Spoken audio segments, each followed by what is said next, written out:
Previously, we demonstrated different video generation solutions. However, in practical scenarios, due to limitations in VRAM size or generation time, we may only be able to create videos with limited resolution and frame count.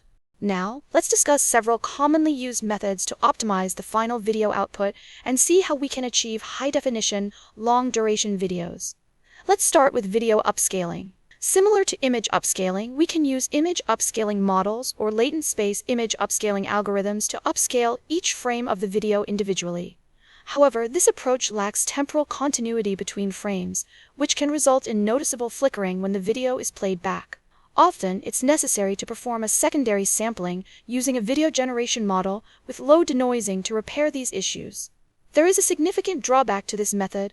The length and clarity of the video are typically constrained by the available VRAM. Upscaling to higher resolutions during secondary sampling consumes just as much VRAM as primary sampling. This method only reduces GPU strain when working with lower resolutions. Unless you switch to a model with low VRAM requirements during secondary sampling, such as LTX-V, there's little benefit. But if you're going to replace the model anyway, why not use a model specifically trained for video upscaling? I recommend SeedVR2 or Flash VSR. Both provide an integrated video upscaling solution. Let me use SeedVR2 as an example to demonstrate how to upscale a finished video previously generated by Infinite Talk to 1080p resolution. Load the SeedVR2 video upscaling workflow. Compared to text-to-video or image-to-video workflows, this process is much simpler. The core node is just the video upscaler itself. Upload the video at the top left to obtain the video's image frames, audio, and FPS information. The node at the bottom left, which is currently disabled, allows you to accelerate processing by adjusting torch compile options, which you can enable depending on your environment.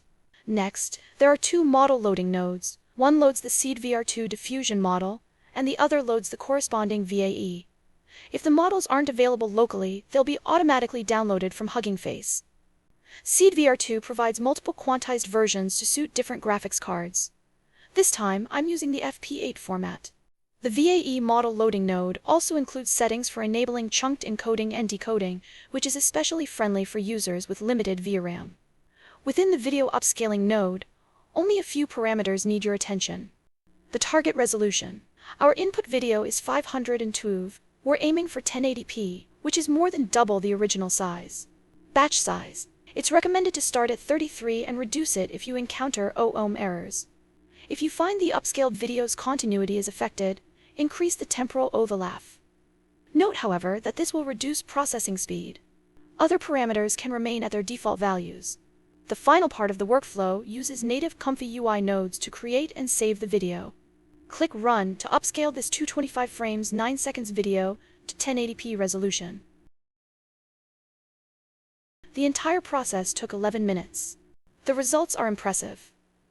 The finished video faithfully retains the original content, with enhanced detail and a truly high-definition visual effect. Flash VSR is another practical video upscaling solution.